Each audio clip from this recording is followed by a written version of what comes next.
आज का हमारा जो मौजू है वो न्यूरोलॉजिकल डिसऑर्डर जो आम पब्लिक के लिए हम अवेयरनेस क्रिएट कर रहे हैं, जिसमें न्यूरोलॉजी में हमारे पास जिस तरह की पॉपुलेशन ऑफ पेशेंट आते हैं वो सर के दर्द के साथ आते हैं, पार्किंसंस डिज़ीज़ के साथ आते हैं और एपिलेप्सी या मिर्गी के हवाले से आते हैं। और मुख्तलिफ़ तरह से लोग आते हैं जिनकी मुख्तलिफ़ प्रेजेंटेशन होती है।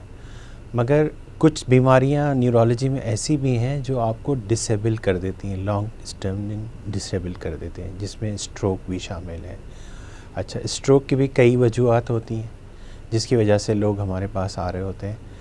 और जो बाकी जैसे एपिलेप्सी है, ये भी एक क्रॉनिक बीमारी है और पार्किंसंस भी एक क्रॉनिक बीमारी है। मगर अगर किसी को प्रोग्रेसिवली पार्किंसंस के सिम्टम्स हों तो वो डिसेबिलिटी प्रोड्यूस कर सकती है। पार्किंसंस का एक पेशेंट है जिसमें आम तरह से लोग जो है वो शोल्डर पेन के साथ जा रहे होते हैं और आर्थोपेडिक के पास जा रहे होते हैं, या शुरू में उनको गिरने की आदत हो जाती है या गिरते रहते हैं, बार बार गिर रहे होते हैं, मगर वो एक्चुअल में पार्किंसंस के पेशेंट होते हैं।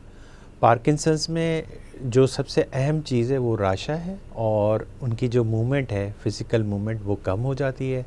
तीसरा ये होता है कि वो रिजिड हो जाते हैं या स्टूपिंग हो जाती है, आगे की तरफ झुका हो जाता है, जिसकी वजह से पार्किंसंस के ये तीनों फीचर्स जो हैं वो लोगों को न्यूरोलॉजिस्ट के पास लेके आते हैं। न्यूरोलॉजी में और दूसरी जो वजह होती है लोगों को विज़िट करने की क्लिनिक्स में, वो एपिलेप्सी है।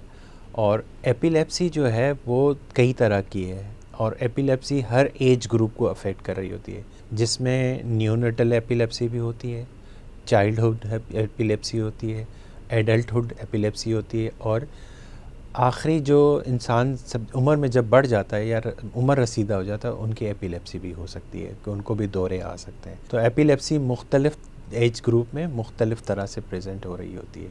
जैसे न्यूनेट्स हैं, और न्यूनेट्स में बुखार के साथ लोग आ रहे हैं, उनको झटके लग रहे होते हैं, तो आम फहम में ये समझा जाता है कि ये एपिलेप्सी बुखार की वजह से, जबकि 5% जो लोग होते हैं जो बुखार के साथ एपिलेप्सी के दौरे खाते हैं, उनके दौरे एपिलेप्सी में भी चेंज हो जाते हैं। न्यूरोलॉजी में और जो पॉपुलेशन ऑफ पेशेंट प्रेजेंट हो रही होती है ना, वो सर के दर्द के साथ आती है। अब सर के दर्द की कई वजूहत होती हैं। एक तो वो वजह होती है कि जिसमें लोगों को प्राइमरी सर के दर्द है, और प्राइमरी की भी बहुत सारी वजूहत होती हैं। सबसे जो कॉमन माशरे में जो हेडेक है वो माइग्रेन हेडेक है, और वो ज़्यादातर औरतों में पाया जाता है।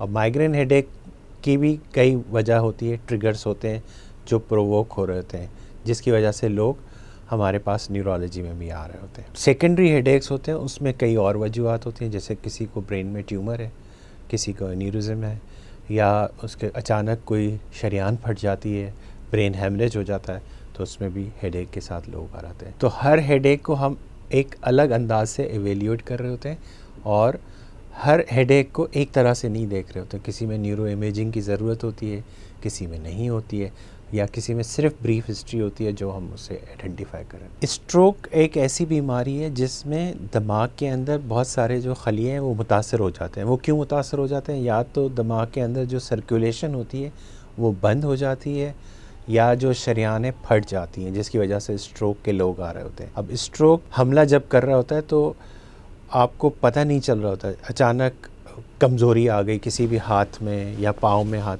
तक आ गई, तो आपका हाथ या पाँव वीक हो सकता है या बीनाई जा सकती है। तो स्ट्रोक की भी कई वजूहत हैं। सबसे सरफ़हरिस्त जो वजह है वो ब्लड प्रेशर है, जिसका अनकंट्रोल होना, शुगर है, और कोलेस्ट्रॉल का ज़्यादती होना।